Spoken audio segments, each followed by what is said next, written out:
planet is melting down. I mean, there's just a new study out about how Greenland, they might have just radically underestimated. Greenland is the second largest mass of non-sea ice, of ice on land. They might have radically underestimated how rapidly Greenland could disintegrate, the ice pack, and melt and fall into the ocean, basically, because all of their projections have been based on the assumption that Greenland is solid rock, like the Himalayas. And it turns out it's covered with dirt, which is turning into mud, which is not a good thing. So some climate news. And apropos of that, Robert Kennedy Jr., Bobby Kennedy, the president of the Waterkeeper Alliance, senior attorney with the NRDC, waterkeeper.org and nrdc.org, the websites, is on the line with us. He has a modest proposal apropos of this. I think is absolutely brilliant. Bobby, welcome back to the program. Thanks, Tom. And thanks for covering this issue so aggressively. Well, I think it's a big deal. I think it's a really big deal.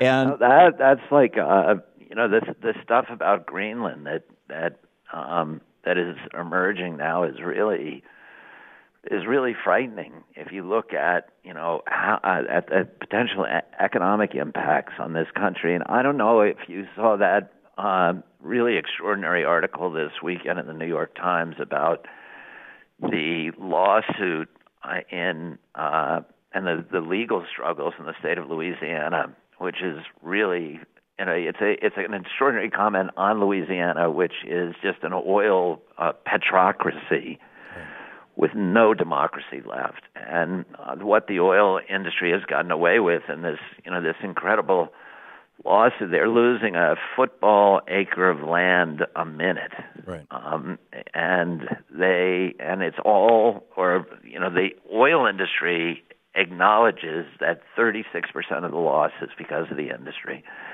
The industry has a legal obligation to repair it, but Governor Jindal has changed the law to abolish the Coastal Commission in the state, which said we're going to sue the oil industry and make them pay up. Their permits say they have to restore this, and he's now he's gotten rid of all the people who were not industry toadies on that commission, and now he's taking away the commission's capacity to sue, and he wants to shift the tax burden for cleaning up the oil industry's mess to the taxpayers of Louisiana.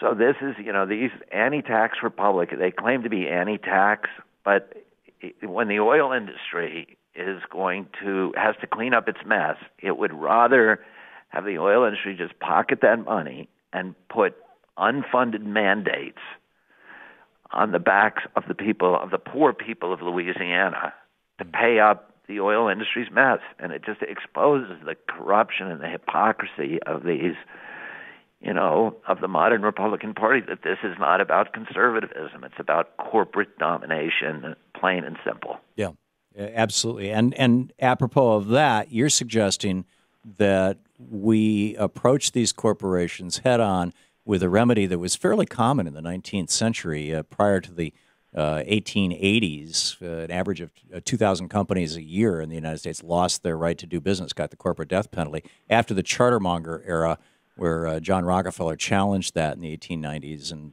basically all the states on the East Coast started changing their corporate charter rules, that pretty much died. But it used to be that in every state in the United States, the first sentence of a corporate charter had to say, this corporation is chartered in the state of Delaware to operate in the public benefit. And if the Secretary of State determined that that was not the case, boom, that corporation was gone.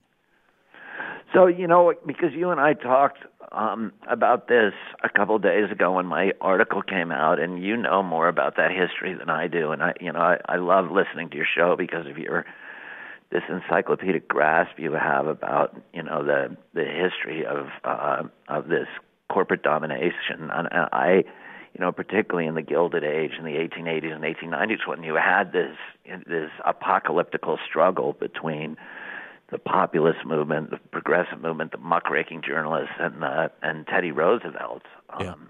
This extraordinary, ambivalent figure, but wonderful in so many ways and horrible in so many others. But that he really had the glands, as they say, to stand up to these big corporations and put the bit in their mouths and pass the Sherman Antitrust Act and pass the graduated income tax and make it so that unions could function, and pass the prohibition in 1907 on corporate contributions. The Tillman Act. Political process. But tell me just about the corporate charters now, as you understand it, in some states do have that. I mean, New York State, it's not the first line, but it is, the corporations that are incorporated in the state or that do business in the state, foreign corporations that do business in the state, must be able to demonstrate that they're serving the public interest and that they're, quote, causing no harm,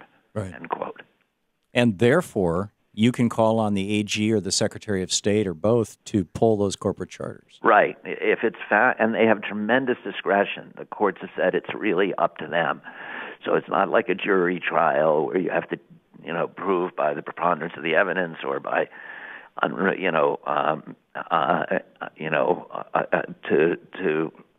beyond a reasonable doubt.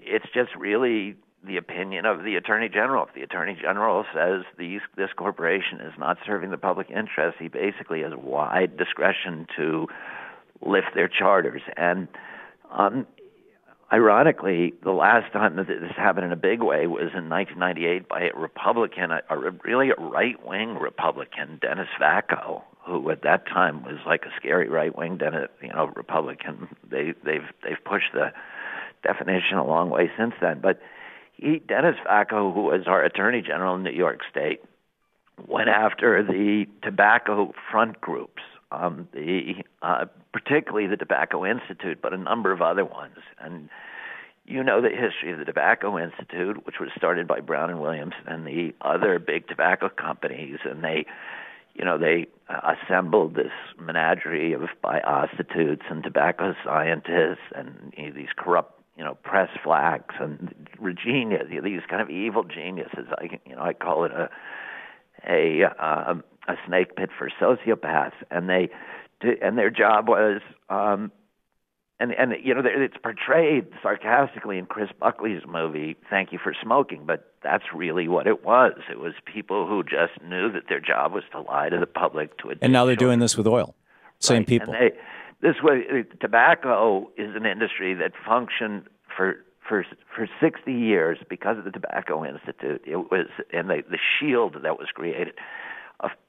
They were able to function for 60 years. This is an industry that was killing 1 out of every 4 of its customers that used its product as directed, and they were able to function virtually without regulation. So now the carbon industry has adopted the same methods and to protect much, much greater profits, to lie to the public, and they've created over 75 front groups in Washington, D.C., like the Heritage Foundation, the Competitive Enterprise Institute, the Cato Institute, the American Enterprise Institute, the Marshall Institute. The function of those front groups is to lie to the American public about the impacts of carbon in order to protect corporate profit-taking by Koch Oil and Chevron and Exxon, but particularly Exxon and Koch, the Koch brothers. The other oil companies have now repudiated that position, but those 2 companies have pumped tens of millions of dollars into this effort, and these companies are ripe for the corporate death penalty. I agree. People have to check. You have to check this out. Bobby Kennedy wrote what states' attorneys general can do about climate deniers over at Huffington Post on Friday. Hang on just a second here. This is the Thom Hartmann This Program. guy always steps on me. Sorry. Robert Kennedy Jr., thanks so much for being with us today, Bobby. Thank you, Tom. Great talking. Keep up the great work.